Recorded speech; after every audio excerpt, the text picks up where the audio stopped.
complot para sabotear el único portaaviones que Rusia tiene ha sido frustrado. Las autoridades rusas han revelado que los servicios de inteligencia de Ucrania intentaron reclutar a un oficial naval ruso para plantar un dispositivo explosivo dentro del Admiral Kuznetsov, que es el portaaviones de Rusia.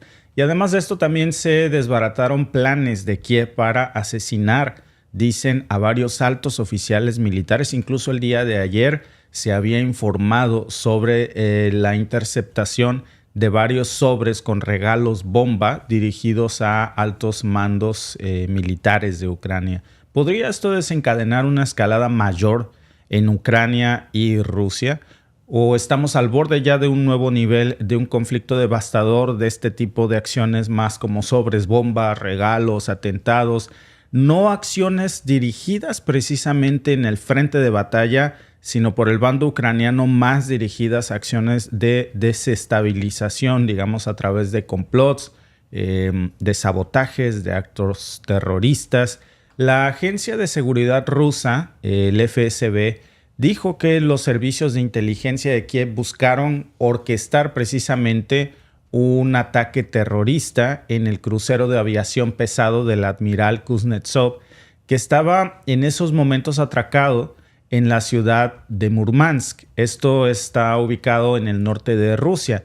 Y en marzo, un agente ucraniano, utilizando un alias, el alias Oleg, contactó a un oficial naval ruso que no ha sido identificado por estas fuentes aún, que servía dentro del barco en ese momento. Bueno, pues durante la conversación, Oleg ejerció una presión psicológica sobre el oficial ruso para intentar convencerlo de llevar a cabo un ataque terrorista e incluso lo amenazó, según estas fuentes, con acusarlo de falsedad de declaraciones y de financiar al ejército ucraniano. Y a cambio de esto, se le había prometido una gran suma de dinero y también la posibilidad de que después de recibir esa suma, que no se especifica cuánto sería, tendría un pasaporte para huir al extranjero, utilizando por supuesto documentos falsificados después de que realizara el sabotaje. La cuestión es que después el oficial, inmediatamente que recibió esta oferta, reportó el complot a las autoridades rusas. Esto le permitió por supuesto a las FSB lanzar una operación para capturar a los agentes ucranianos. Los servicios de inteligencia en Kiev utilizaron un servicio de mensajería para enviarle al oficial naval varios componentes electrónicos para que él fabricara el dispositivo explosivo que tendría que colocar adentro del portaaviones ruso para sabotear el barco, para hundirlo presuntamente. El oficial ruso fue instruido para que, después de proporcionar esa evidencia en video de un incendio en el buque, cuando él transmitiera cómo se estaba quemando pues, o explotando, iba a ser extraído a Finlandia. Finlandia, fíjense. El oficial envió también un video montado, es decir, un video falso que le proporcionaron las FSB de Rusia de ese acto terrorista volando supuestamente el portaaviones, se los mandó a Kiev, pero los servicios de inteligencia ucraniano al parecer se percataron de que era falso, o tal vez pensando que era verdadero no pensaban cumplirle para su pago y sacarlo de Rusia, y cortaron cualquier comunicación de inmediato. La agencia también compartió un clip que parecía mostrar a uno de esos dispositivos incendiarios siendo detonado en un entorno pues controlado. Y este complot para sabotear al portaaviones ruso pues nos muestra cómo el FSB también ya, según la nota, había afirmado que antes había arrestado a un ciudadano ruso de 30 años que trabajaba para la inteligencia ucraniana.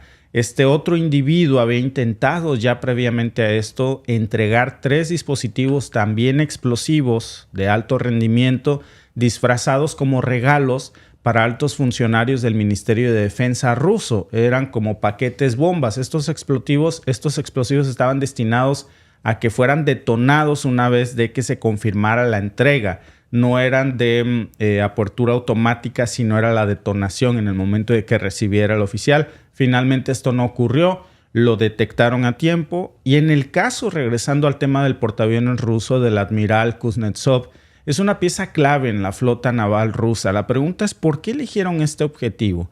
Bueno, este portaaviones, que es, repito, el único que tiene Rusia, participó en numerosas misiones, incluyendo una misión en el Mediterráneo como parte de la operación militar de Rusia en esos momentos en Siria. Durante esa misión se había reportado incluso que el admiral Kuznetsov, el portaaviones, había sido una pieza clave para lanzar desde ahí los ataques aéreos contra militantes del Estado Islámico, también conocido como ISIS, y contra organizaciones terroristas como Al-Nusra. Este portaaviones ruso es, para tener una idea más o menos qué tan grande es o cómo es en dimensiones, sería comparable con el portaaviones estadounidenses, con el USS Nimitz de los Estados Unidos, claro. Y este tipo de buques no solamente representan una fuerza militar muy importante para los países, sino que también son un símbolo de su poderío naval. Con él pueden, por supuesto, trasladar aviones hacia otras partes del mundo y tiene una capacidad, pues, impresionante para lanzar múltiples aviones de combate al mismo tiempo. Eso le da a Rusia el poder de llevar ataques aéreos en donde normalmente no podría hacerlo, en una ventaja estratégica para cualquier operación militar, especialmente en zonas de conflicto como lo hizo en su momento con Siria. Recordemos que Bashar al-Assad es un fuerte aliado del Kremlin y por eso para Rusia perder al admiral Kuznetsov pues hubiese sido un golpe enorme, no solamente en términos de la capacidad militar, sino el impacto que eso hubiera marcado en el mundo, el prestigio de que Rusia no tendría la capacidad de proteger a su propia flota naval, sobre todo al único portaaviones que tiene, que además de ser una herramienta muy poderosa de guerra, pues es lo único que les permite a las naciones proyectar su poder más allá de la influencia de las regiones que ellos tienen dentro de su territorio y que hubiera debilitado definitivamente la posición de Rusia, sobre todo en el Mediterráneo, hubiera reducido su capacidad para prestar apoyo o intervenir en operaciones militares extranjeras. Ahora, ¿por qué Ucrania elegiría este objetivo? Pues porque atacar el único portaaviones que Rusia tiene hubiese sido un golpe devastador. No solamente hubiera afectado la capacidad militar de Rusia, sino que también habría tenido un impacto psicológico y estratégico fuertísimo. Es una cuestión de atacar donde más le duele al Kremlin. Y en este caso, donde más le duele, porque al final fragatas tiene varias, submarinos tiene varios, pero portaaviones es el único. Entonces era un blanco de alto valor. Y el impacto de estos ataques, si hubiesen en su momento tenido éxito, no se hubiese limitado a la pérdida de solamente un portaaviones, habría afectado las operaciones en curso y también las operaciones futuras, tal vez no en Ucrania, pero sí de proyección de poder en el mundo, y pues la moral, la reputación de las tropas rusas se hubiese visto, por supuesto, comprometida. Por lo pronto hoy se reporta que se descubrió este sabotaje, no solamente al portaaviones rusos, sino también vemos este patrón ya de actos de envíos de bombas, de este tipo de acciones, Alba. Sí, ¿y sabes qué me recuerda? ¿Te acuerdas cuando pasaron los hechos en Estados Unidos que luego hubo supuestamente ataques con estos polvitos, con anthrax, que los mandaban a varias gente? Eso me recuerda, este tipo, ya estamos, no es bioterrorismo, pero es terrorismo, porque también varias personas recibieron paquetes bomba. Entonces ya estamos pasando de una guerra al terrorismo. Entiendo que muchos van a decir, en la guerra todo se vale, pero entonces estamos abriendo la puerta para que pase a ser una guerra terrorista, que pase a ser terrorismo. Porque no es que sea por el lado que lleguen los paquetes al lado ruso, es que sería igual de peligroso que los paquetes llegaran al lado ucraniano y que veamos la complicidad de muchos países que ya han sufrido de ese mismo problema del terrorismo y que se queden callados y que no digan nada. No se puede jugar al terrorista de un lado que esté bien y que del otro esté mal. El terrorismo está mal en cualquier bando y cualquier país que lo utilice. Cuando dijiste, es que después de que mandó los videos probablemente se dieron cuenta que eran falsos, ya no le contestaron. No, yo creo que se lo querían paisanear. Honestamente, yo creo que... Le robaron el dinero para variar. Yo creo que le vendieron una vida de glamour y que le dijeron, no cayó, pero pudo haber caído. Seamos honestos, pudo haber caído. No sabemos las necesidades y las intenciones que tenga cada persona. Pudo haber caído, demostró que está muy firme en sus convicciones. No todo el mundo lo está, pero imagínense que por un momento hubiese aceptado y que le hubiera dicho, sí, no, sí, yo me quiero ir, esto es el infierno, yo sí me voy, yo sí acepto. Me van a dar pasaporte, me voy a ir con mi familia, aparte me van a dar una nueva vida, me van a dar lana. Le pintaron una vida de glamour, le pintaron algo muy bonito. Dices tú, a lo mejor se dieron cuenta, ¿no? Yo creo que a lo mejor dijeron, ya lo logró, pues allá que le achaquen el muertito a él, nosotros no le hablamos, no le contestamos, bloquéalo y que se las arregle solito. También suena algo que hemos visto en muchas partes de la historia. ¿A cuántas personas no les han prometido muchas cosas para que traicionen y a la hora de la hora que traicionan, pues no les cumplen? Entonces pudo haber sido también, nada más que no le salió. Sí, pero fíjate, Alba, que vale la pena comentar un poco más eso que tú nos estabas diciendo de supuestos ataques pues ya con químicos, que nos recuerda esa etapa que se vivía en su momento cuando en Estados Unidos, bien lo dijiste, porque fíjate que no está muy lejano de la realidad de lo que estamos viendo ya en el campo de batalla. Mira, déjame mostrarte una nota que confirma precisamente tus sospechas. Esta nota yo la vi ayer. De hecho, tiene un video que se los voy a mostrar en este momento y se los muestro y les leo el contenido de esta nota, porque es lo que se descubrió. Militares rusos descubren un laboratorio ucraniano de producción de sustancias tóxicas. Vamos a verlo y se los voy comentando. Ahí pueden ustedes ver, se está mostrando el laboratorio. Dice la nota, militares rusos descubren e inspeccionan un laboratorio ucraniano que se ubicaba en la localidad cercana a la ciudad de Adjivka, en la República Popular de Donetsk, y se usaba para producir sustancias tóxicas, según el Ministerio de Defensa ruso. Desde el organismo informaron que en el lugar hallaron un evaporador, un sistema de extracción por filtración, reactores químicos, botellas con dióxido de carbono, equipos de protección respiratoria personal, máscaras antigás, incluidas una de fabricación estadounidense y de la piel en un traje de protección de fabricación polaca. Fíjate, polaca, o sea, recordemos también que Polonia es un país miembro de la OTAN, por cierto.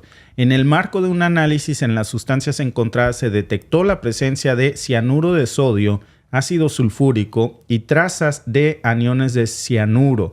La presencia de estas sustancias químicas indica claramente que en el laboratorio hallado se producían sustancias tóxicas de carácter general. Reza el comunicado. La pregunta es, Alba, ¿con qué fin? Desde el ministerio indicaron que la capacidad de un laboratorio de este tipo, atendido por 2 o 3 personas, es de al menos 3 kilogramos al día, mientras que la dosis letal para la inhalación de este grupo de sustancias tóxicas es de solo 70 u 80 miligramos por persona. Imagínate, producían 3 kilogramos de esto y solamente 70 miligramos era necesario para matar a alguien. Reiteró que el uso de las sustancias de este grupo, como cianuro de hidrógeno, está prohibido por la Convención sobre Armas Químicas. Estamos hablando, Alba, de la presunta producción de armas químicas prohibidas en el mundo. Dice el comunicado, este compuesto es un líquido volátil, incoloro, con color almendra amarga, y si entra en el organismo a través de los órganos respiratorios, este producto químico tóxico provoca mareos, respiración rápida, vómitos, convulsiones, parálisis de los músculos respiratorios y finalmente la muerte. En este contexto, la cartera de defensa hizo hincapié en que en el marco general de operación militar especial se registraron en repetidas ocasiones casos de uso de municiones caseras lanzadas desde vehículos aéreos no tripulados, cargando sustancias tóxicas de este tipo, Alba. Letal y trágico, ¿no? Terrible que se tenga registro de algo así. ¿Te acuerdas cuando inició todo esto que decían mucho de este tipo de lugares y que decían que era la propaganda que estaban utilizando? Sí. Evidencia, todo el mundo calla y no la muestran, la censuran porque pues es la propaganda. Bueno, ahí están en las imágenes, ¿verdad? Exacto. Pero... Digo, Alba, a ver, todo puede pasar. Puede ser una imagen creada, puede ser una locación que no es en Ucrania. Sí, yo sé, o sea... Pero no han salido a desmentirlo. Sí, puede ser falso, Alba, pero de que se han encontrado sustancias tóxicas claro. que se han usado, ya es cierto. Que hubo una queja en la ONU el mes pasado, ¿te acuerdas de que decían que tiene Europa un gran problema porque hay un montón de desechos químicos, pues letales, que se están mandando a Ucrania, cuando se supone que se les tiene que dar un tratamiento? ¿Tú crees que en este momento Ucrania tiene mente para hacer eso, para hacer el contenedor de sustancias químicas tóxicas de Europa? Pues no, lo están utilizando para armas sucias, lo hablábamos. Y nuestra encuesta del día. ¿Por qué el portaaviones ruso fue el objetivo principal? A, impacto militar, B, impacto psicológico o C, ambos igual de graves. ¿Ustedes qué opinan? Pues vamos a estar atentos también de esto, Alba, porque, repito, mira, la cuestión no se trata de, bueno, pues no pasó nada, esa es la nota, pues ya, y qué bueno que la libraron, ¿no? La verdadera información aquí es el contexto de este nuevo nivel, Alba, que se estaría ya generando en el contexto de la guerra, en donde ya no hablaríamos de enfrentamientos 1 a 1, en donde pues Ucrania tiene una desventaja, sino ya en este tipo de, pues no sé si quepa dentro de la categoría de guerras proxies, pero lo que sí te sé decir es que hay una línea muy, muy delicada ya en esto que estamos viendo aquí entre guerra proxy y acto terrorista, por el tipo de sustancias que se están utilizando. Claro. Fíjate, dice nuestra amiga o amigo Mili Ole, han descubierto las armas de destrucción masivas de Irak en Ucrania. Se les movió el mapa. Pero fíjate que aquí el de Washington Post no hizo ninguna investigación para que el gobierno estadounidense se basara en la investigación y atacara al país. Qué curioso. Mira, Alba, hoy en la OTAN se está haciendo un calabacero. Yo originalmente digo otra palabra, pero dejémoslo así. Entre ayer y hoy se les están saliendo del huacal. Vamos a hablar de eso en nuestro siguiente podcast, porque Turquía se le fue de frente, yo creo que más en personal a Biden, pero también a la OTAN. Le hizo un reclamo fuertísimo. Dio una entrevista a medios estadounidenses después de ese reclamo, Erdogan, y lo que dijo, que lo vamos a mostrar prácticamente, es: yo no estoy de acuerdo con la guerra en Ucrania y tampoco estoy de acuerdo con el doble rasero en Gaza. No estoy de acuerdo cómo la OTAN se hace de la vista gorda ante los horrores que Israel está cometiendo en Gaza, y tampoco estoy de acuerdo en que prolonguemos este conflicto en Ucrania cuando pudiera haber una salida.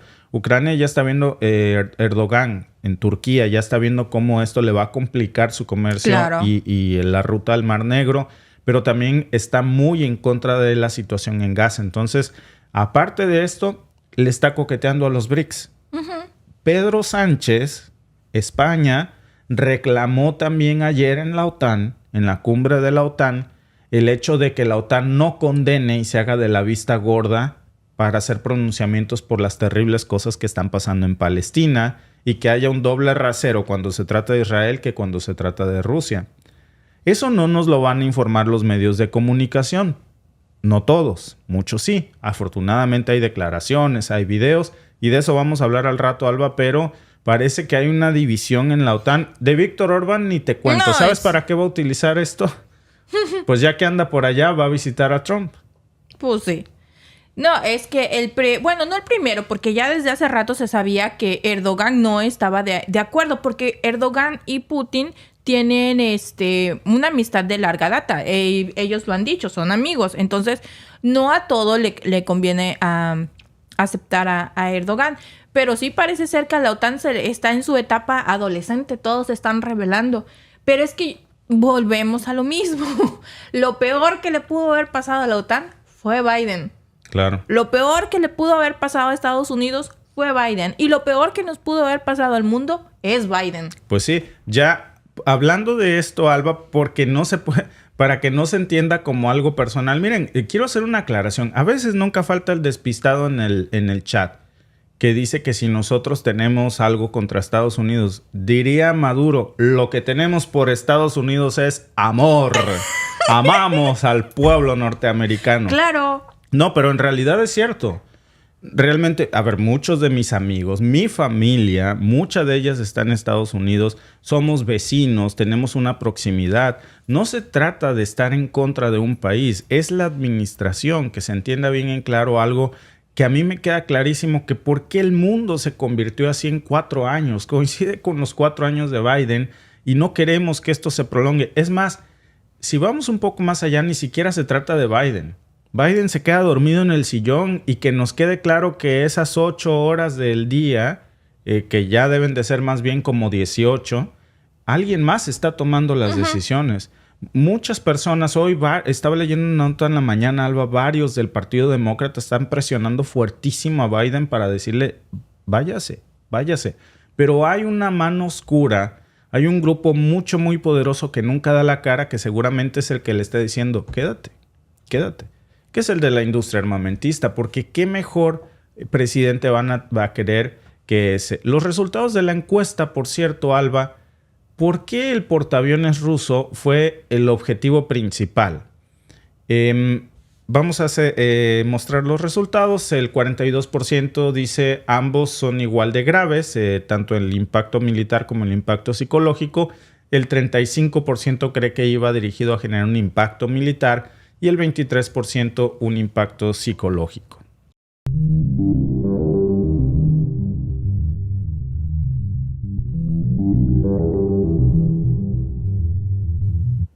Parece que 2 de los miembros clave de la OTAN están considerando un cambio, uno de bando y otro de rumbo. Están mostrando un creciente descontento con la alianza y están coqueteando uno de ellos cada vez más con China y con Rusia. Estamos hablando de 2 países muy poderosos entre la OTAN, Turquía y España. Ambos presidentes, Recep Tayyip, y en el caso de España, bueno, pues hablaríamos de no del presidente, sino del primer ministro Pedro Sánchez, quien ha lanzado duras críticas contra Estados Unidos y contra otros aliados de la OTAN, acusándolos de alimentar la guerra en Ucrania y de complicidad con las atrocidades en Gaza, siendo ambos parte de la OTAN. ¿Qué está pasando con Turquía y España, con su relación con la OTAN? ¿Qué significa esto para la estabilidad global? Miren, si Turquía realmente se aleja de sus aliados occidentales y se acerca al bando de China y de Rusia como ya lo ha solicitado, entonces, ¿qué efectos podría tener esto realmente para la OTAN? Porque Erdogan, que ha liderado, por cierto, Turquía durante más de 2 décadas, se encuentra hoy en una posición geográfica y geopolítica que es única entre los líderes de la OTAN. Turquía no solamente es el segundo mayor ejército de la alianza liderada por Estados Unidos, por eso decimos que es un miembro muy poderoso y no es al vacío, sino que también se encuentra flanqueada por 2 grandes conflictos. El primero, pues, es el conflicto de Ucrania, pero el segundo es el conflicto de Gaza. Y mientras la administración de Biden busca vender esta imagen de unidad total de la OTAN, de hecho declaró que la OTAN es más fuerte y unida que nunca para derrotar a Rusia en Ucrania y para apoyar firmemente la ofensiva de Israel contra Hamás, Erdogan le acaba de amargar la fiesta junto con Pedro Sánchez, que tienen perspectivas muy diferentes. Acusan a los aliados occidentales de avivar las llamas de la guerra en Ucrania y a Biden en particular de ser cómplice de violaciones de derechos humanos en Gaza. Esto lo hizo Erdogan en una entrevista que diera ayer precisamente a Estados Unidos, a uno de los medios más importantes de Estados Unidos. Y esta postura llega en un momento crítico para el orden internacional, cuando Erdogan también está buscando diversificar sus lazos internacionales, nada menos que acercándose al bloque de los BRICS.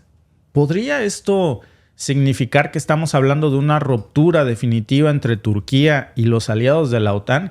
¿Qué impacto va a tener esto dentro de la alianza?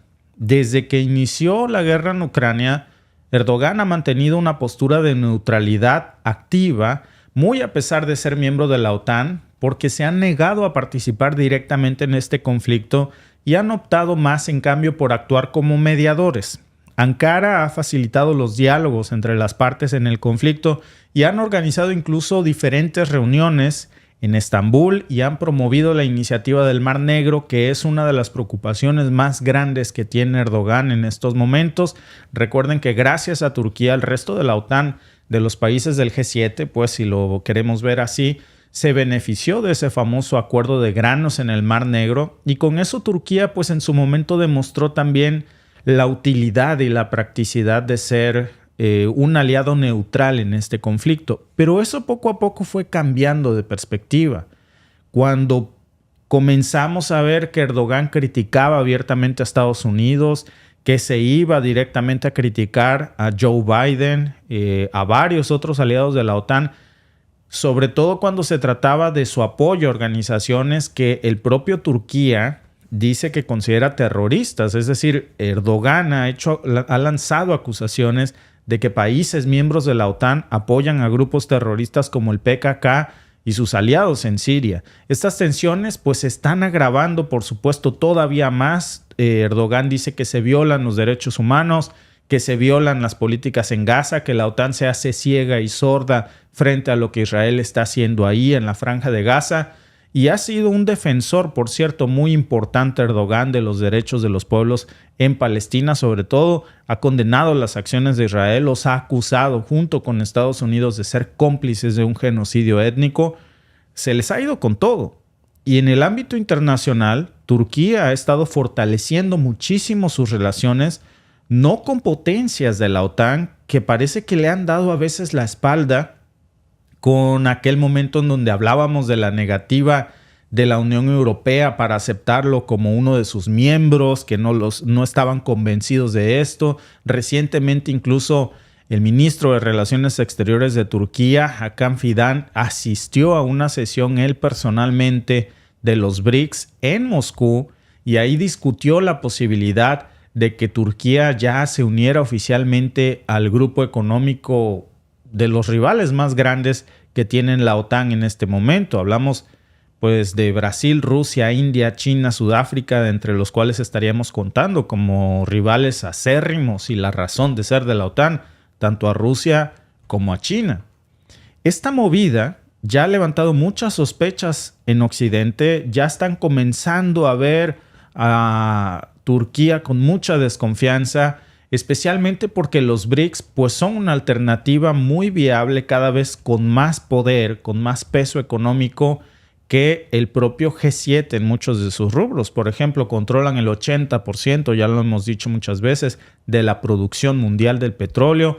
Controlan estos países también la producción mundial de uranio, también de gas. Y a pesar de todas estas maniobras, pues Erdogan ha subrayado que las relaciones de Turquía con los BRICS y con otros bloques no occidentales no son una fractura dentro de su membresía en la OTAN, sino que en lugar de esto Turquía ve esas relaciones como un complemento, como buscar un equilibrio que le permita a Turquía maximizar sus beneficios económicos con otros países y no casarse solamente con los países miembros de la OTAN. Suena como algo muy bueno, pero la realidad es muy diferente al discurso.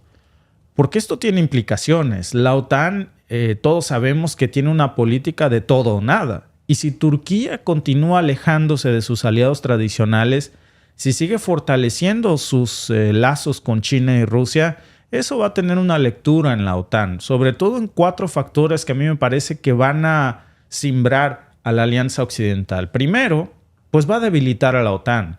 Porque la salida de Turquía, o incluso aunque no se salga, pero su distanciamiento, como ya lo estamos viendo, va a debilitar de una forma muy poderosa a la OTAN, no solamente por la pérdida de un ejército tan importante como el turco, sino también por la reducción de su influencia en una región que es sumamente estratégica para la OTAN.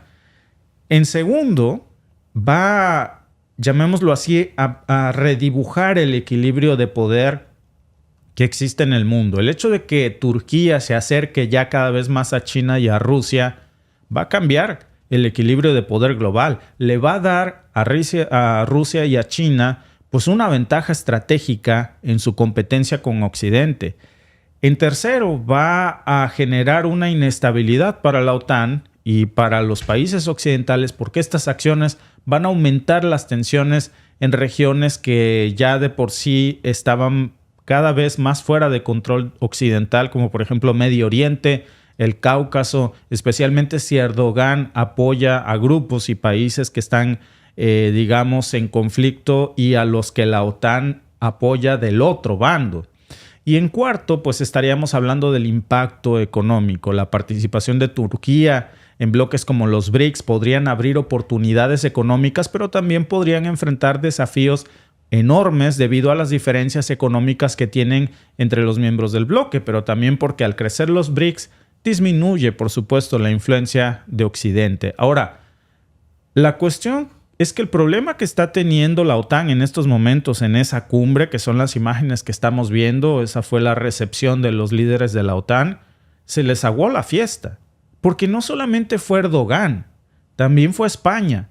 Pedro Sánchez, el presidente del gobierno español, lanzó precisamente otro petardo más en la cumbre de la OTAN.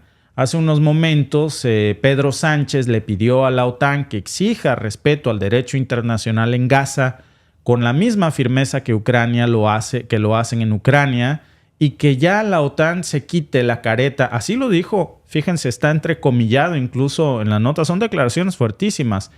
Dice que la OTAN debe de quitarse el doble rasero que socava el apoyo a Ucrania. ¿Por qué es tan importante esto que nosotros hablamos mucho aquí en este podcast y que hoy vemos, la verdad, muy bien por Pedro Sánchez, que use este mismo término que nos hace ver que no es solamente una sospecha de nosotros o un señalamiento de que la OTAN tiene un terrible hipócrita doble rasero?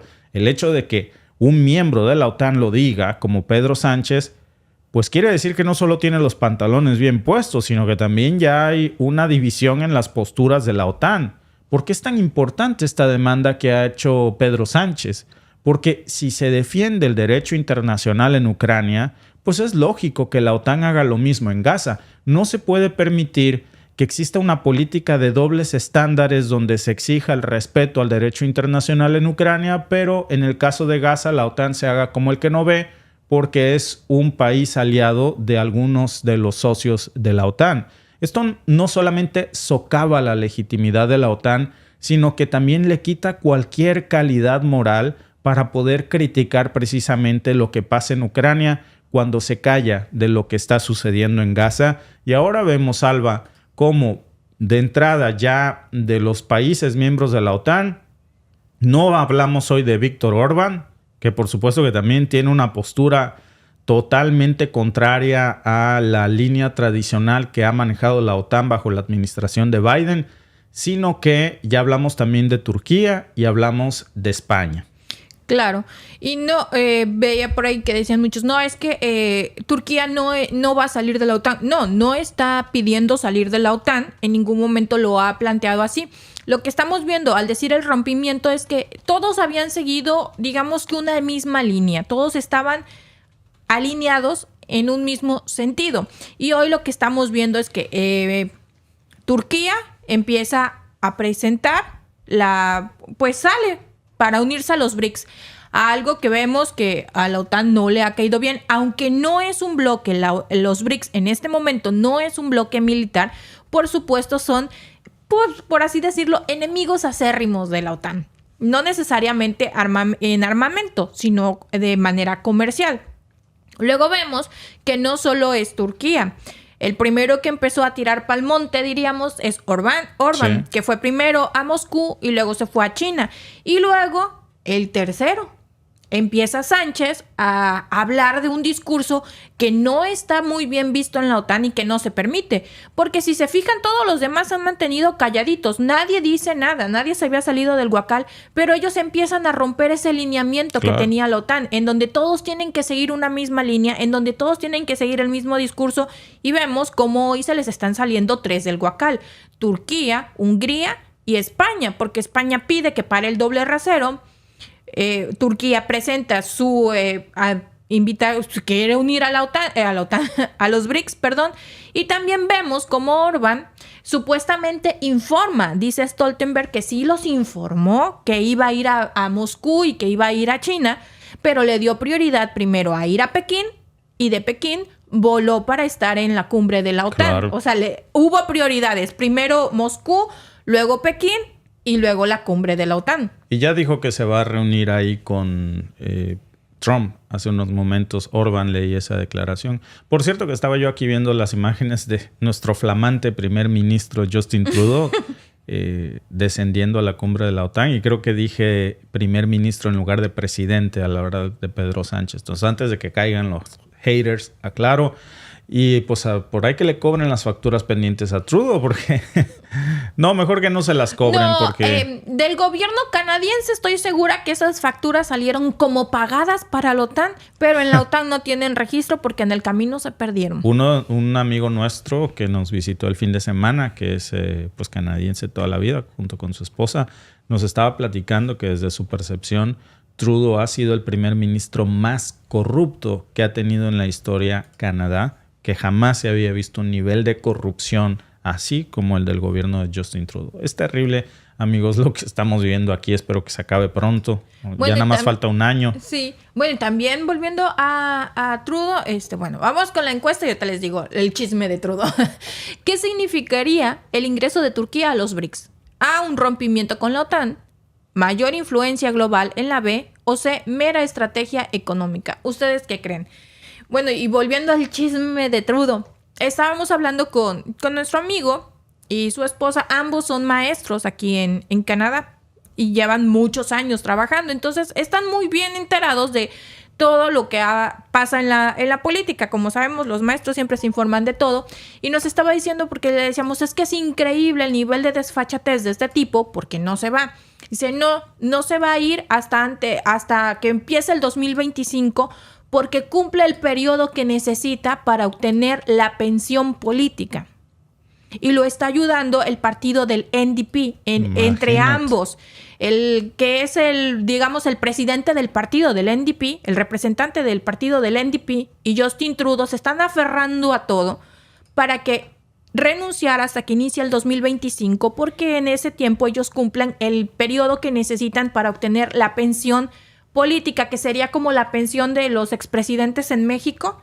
Entonces, por eso es que se están aferrando a todo, porque les conviene la pensión. Pues mira, te voy a decir algo. Nos sale más barato que nos diga de a cómo nos toca y todos le ponemos su pensión de por vida entre todos. Somos más de 30 millones, entonces con $10 que le pongamos o 100, no hay bronca. Nos sale más barato que tenerlo aquí un año más al frente, de verdad. Sí. Es un tipo increíble, de cínico, de corrupto, de sangre pesada, de poco capaz para gobernar. Terrible. Gracias por participar en nuestra encuesta de esta tarde. Vamos a cerrar la encuesta y vamos a ver cuáles son los resultados. ¿Qué significaría el ingreso de Turquía a los BRICS? El 47% lo interpreta como un rompimiento con la OTAN, el 30% como mera estrategia económica y el 22% como una mayor influencia global.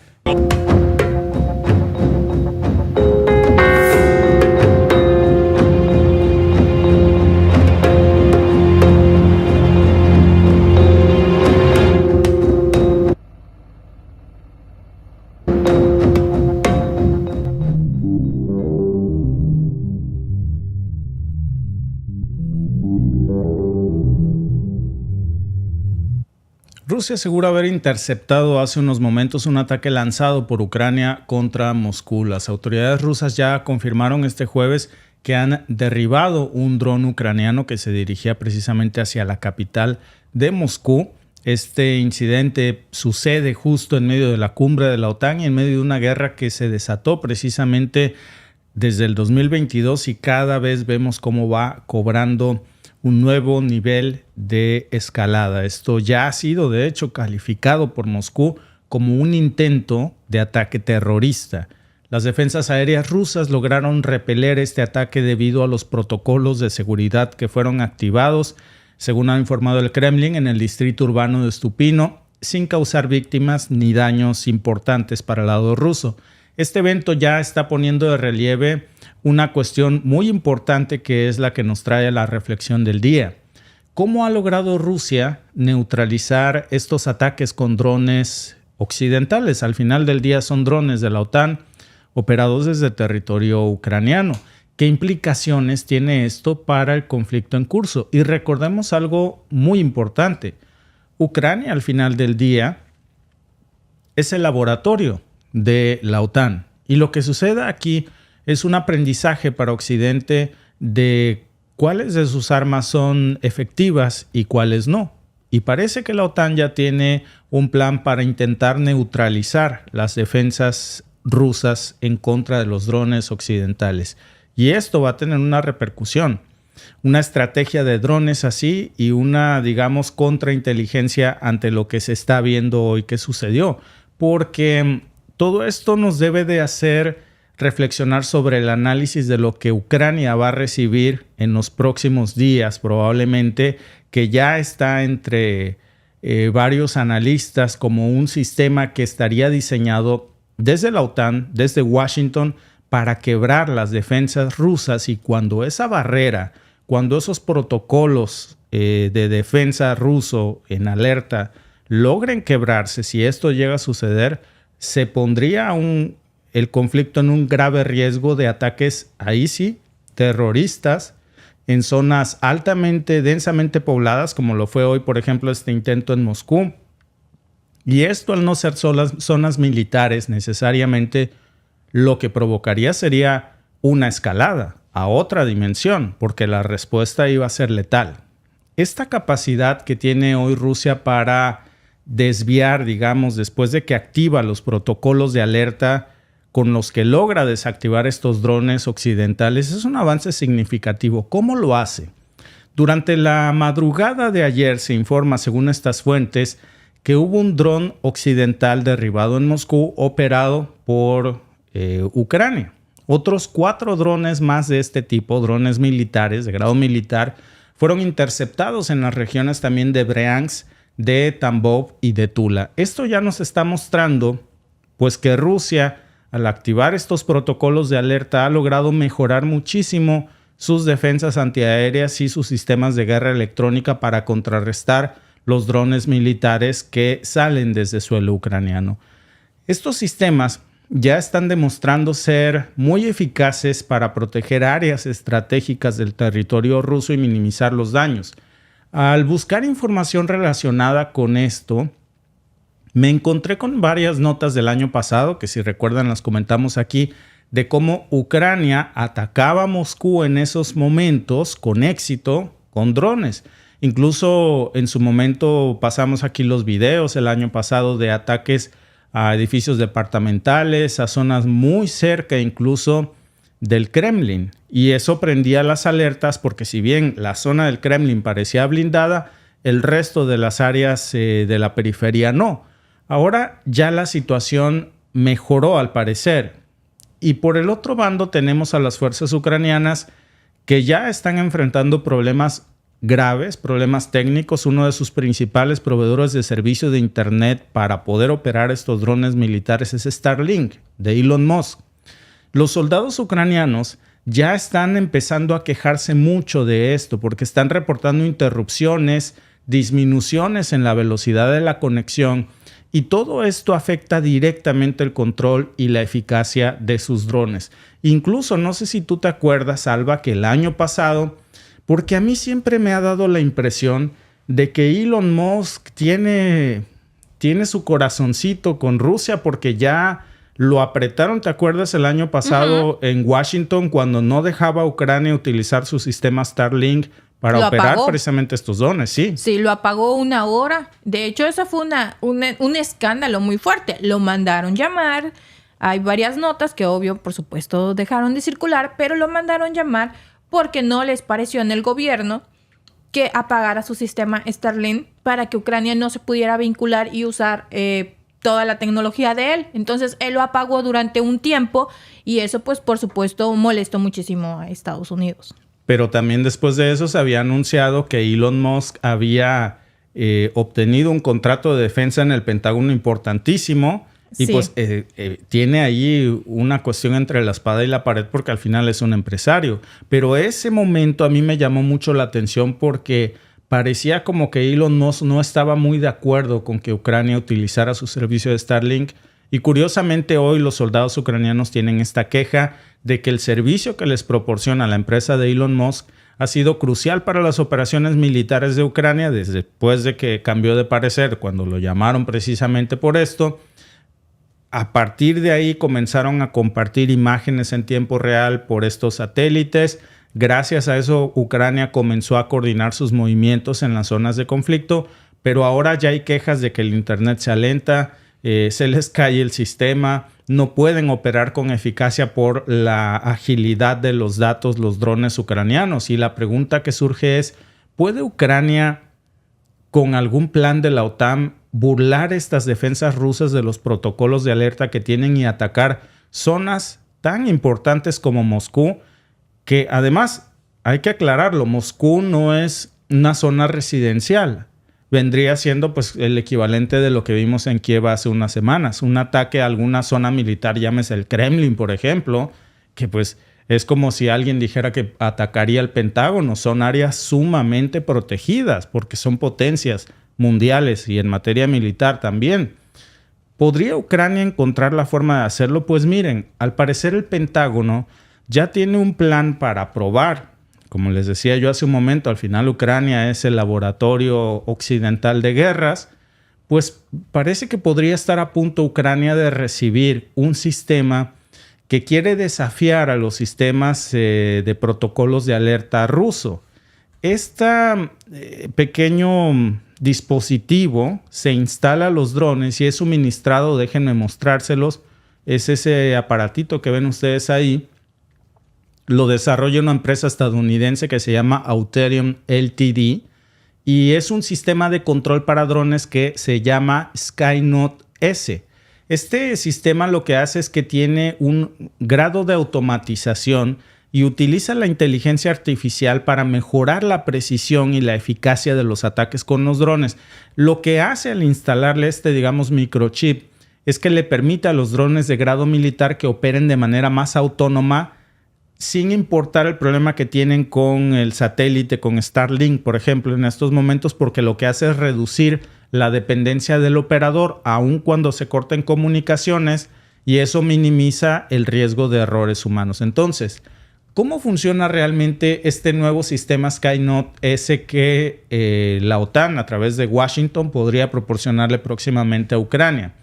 Pues imagínense un dron convencional, bueno, de grado militar, pero también puede ser un dron convencional porque Ucrania los usa con fines militares, que requeriría que algún operador humano lo controle en todo momento, desde que despega hasta que impacte. Eso es lo que sucede usualmente.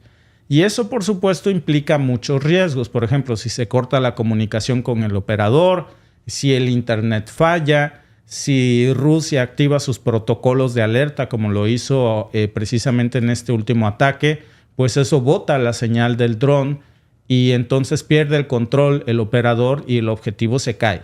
Cualquier error humano de comunicación, fatiga, falta de visibilidad, un fallo en la misión, pues hace que la misión fracase.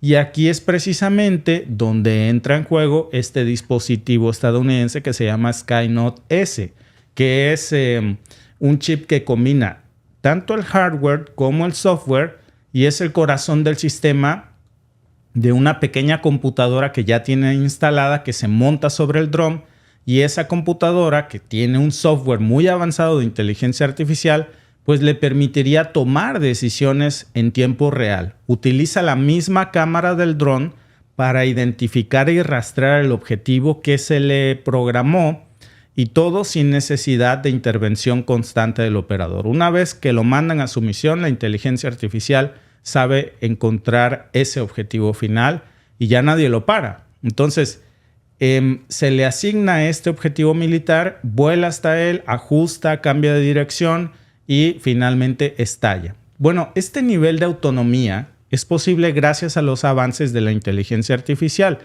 Es un sistema que analiza las imágenes, tiene esa capacidad de hacerlo, los identifica y explota. Los famosos drones kamikaze, pero también esto tiene una pregunta crucial. ¿Puede este sistema burlar realmente a las defensas rusas? La respuesta pues no va a ser tan sencilla, porque las defensas antiaéreas rusas, incluyendo sus sistemas de guerra electrónica, son altamente sofisticadas, pero lo que dicen fuentes del Pentágono es que este pequeño dispositivo podría lograr eso. La cuestión es, supongamos que el Skynote S realmente le diera a Ucrania esa ventaja para lograrlo. La verdadera pregunta sería, ¿qué sigue después? Si Ucrania lograra con efectividad lanzar un ataque con drones, por ejemplo, a una zona residencial en Moscú, y impactara en el blanco, ¿cuál sería la respuesta de Rusia después de eso? Sería una escalada en el conflicto. Si Ucrania comienza a usar esos drones avanzados con fines para atacar, por ejemplo, zonas civiles, eso va a provocar seguramente que Rusia intensifique sus propias defensas, pero además haga ataques masivos. Va a forzar una carrera armamentista, pero también una represión terrible en contra de esos ataques si llegaran a tener éxito. Entonces, la verdadera preocupación es que se iba a abrir la caja de Pandora. Se iba a abrir también la posibilidad de que Ucrania pudiera lanzar ataques a los que Rusia califica como terroristas en zonas densamente pobladas. Ya hemos visto mucho de esto. Y es una posibilidad que se abriría, pero que también marcaría el inicio de una nueva era en este conflicto, en donde, más allá de si Rusia y Ucrania, no debemos de olvidar quién le podría proporcionar eso en un principio, que es si la OTAN realmente, si Washington otorga estos dispositivos, los Skynet S, y realmente resultaran ser efectivos, ¿hasta dónde sería responsable de escalar este conflicto? Porque no hablamos de una cuestión militar, sino de ataques civiles. Sí, ese es el pequeño detalle, porque como dice nuestro amigo aquí, Miguel Ángel Saldarriaga Gómez, pero Rusia sí puede atacar y Ucrania no, tiene que tirarle con todo. Sí, claro, en la guerra, como muchos dicen, en la guerra solo se vale, todo se vale en el campo de batalla, no contra objetivos civiles.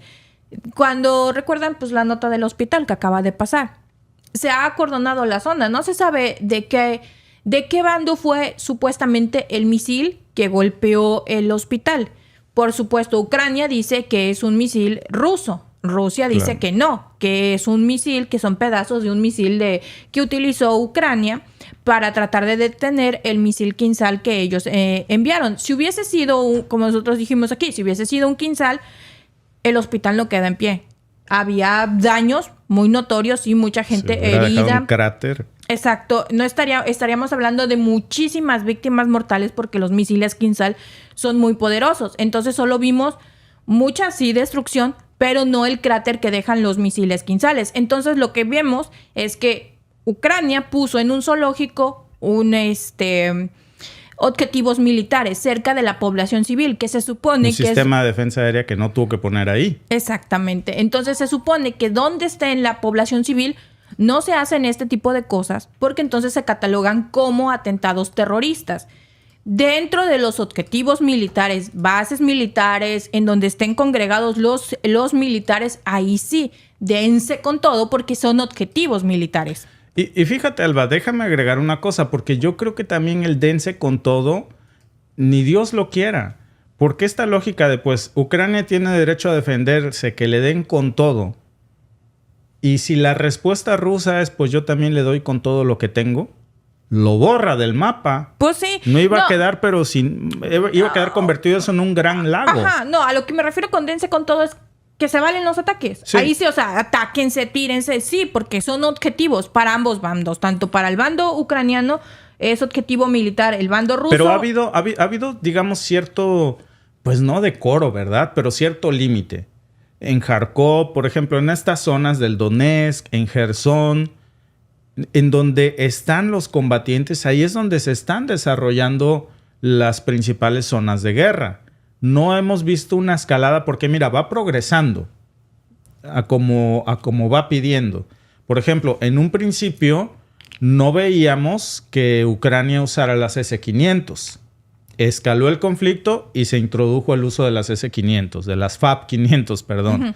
Utiliza Rusia las FAB-500, escala el conflicto y ahora Rusia comienza a usar las FAB-3000. Lo mismo con los Iskander, con los Kinzhal. Pero nos queda una larga lista de armamentos que ni quiera Dios que se usen. Claro, y salieron las notas de que obviamente Ucrania ha usado mucha tecnología que le ha proporcionado la OTAN, entre ellos los ATACMS. Sí. Bueno, pues Rusia ya tuvo acceso a uno de estos misiles que supuestamente no explotó y lo pudieron abrir y ya saben cómo están hechos y ya están preparando. Bueno, yo creo que ya la prepararon porque ya salieron a dar la nota. Entonces, cuando salen a dar la nota es porque no van a decir lo que van a hacer, sino lo que ya hicieron. Ya saben cómo pararlos o cómo tratar de esquivar este tipo de misiles que eran sumamente poderosos contra ellos. Entonces ya saben cómo funcionan y cómo están hechos y ellos pueden hacer algo similar o mejorar su prototipo y cómo hacerlo. Pero no es el único armamento que ellos ya han descubierto cómo funciona. Hay más armas que eran como que las de alta gama de la OTAN que han tenido ellos la oportunidad, por así decirlo. ¿Cómo ha llegado ese armamento intacto? No nos preguntemos, yo creo que ya todos sabemos, pero ha llegado ese armamento intacto con los ingenieros y con los químicos rusos que han abierto el armamento y ya saben cómo funcionan muchas de las tecnologías de punta que la OTAN le está enviando a Ucrania. Del lado ucraniano está pasando lo mismo, muy probablemente sí, solo que no lo han dicho. Rusia sí ha salido a decirlo. Probablemente la OTAN también ya tiene conocimiento cómo están preparadas muchísimas de la tecnología o de las bombas que está utilizando Rusia. Solo que pues no han salido a decirlo, no sabemos. Pero Rusia sí ha aprovechado cada oportunidad que ha podido para decir, ya no tenemos ningún secreto con las famosas ATACMS MS, ya sabemos cómo funcionan. Y también otro armamento que era como la joya de la corona de la OTAN, de sus mejores tecnologías, ya saben cómo funciona. No, y mira, Alba, la cuestión no es que sepan cómo funcionan y que en base a saber cómo funcionan hagan un diseño de cómo frenar eso. Ya saben cómo frenarlo. ¿Sabes realmente para qué las estarían investigando y diseccionando? Chécate esta nota, que es bien interesante. Hace 2 días, Alba, ¿cuándo agarraron este ataque MS y lo empezaron a diseccionar? Hace como 4 días, ¿no? Uh-huh. Bueno, esta nota es de hace 2 días. Ahora la Federación de Rusia puede utilizar propiedad intelectual extranjera para crear armas. ¿Qué te quiero decir con eso? Ahora que ya tiene el croquis de cómo se hacen los ataques MS, si pudieras decirnos, Alba, investigar cuánto cuesta un ataque MS, y ahorita te digo cuál es el plan de Rusia, muy seguramente. Según el decreto del presidente ruso Vladimir Putin, ahora en la Federación de Rusia, es lo que dice esta nota, permítanme leerles el contexto, ahorita les digo cuál creo yo que es el verdadero plan de Rusia. Según el decreto del presidente ruso Vladimir Putin, ahora en la Federación de Rusia es posible utilizar libremente la propiedad intelectual extranjera para la creación de armas. El nuevo documento introdujo cambios en el reglamento sobre el diseñador general para la creación de armas, así como equipos militares especiales adaptados en 2015. Este decreto fue publicado en el sitio web de Información Jurídica de Rusia. Ahora los desarrolladores rusos de productos de defensa pueden utilizar propiedad intelectual extranjera en su trabajo sin contactar a los titulares de los derechos de autor, como se indica en el documento, y ahora pueden presentar en la forma prescrita propuestas sobre la necesidad de utilizar los resultados de actividad intelectual. Moraleja, conclusión, Alba. Agarraron un ataque MS completito. Nada más el ATAM. Ya encontré el armamento que no lo había mencionado porque no tenía yo el nombre. Puedo no equivocarse. Entonces ya lo encontré. Lo pueden encontrar en Prensa Latina.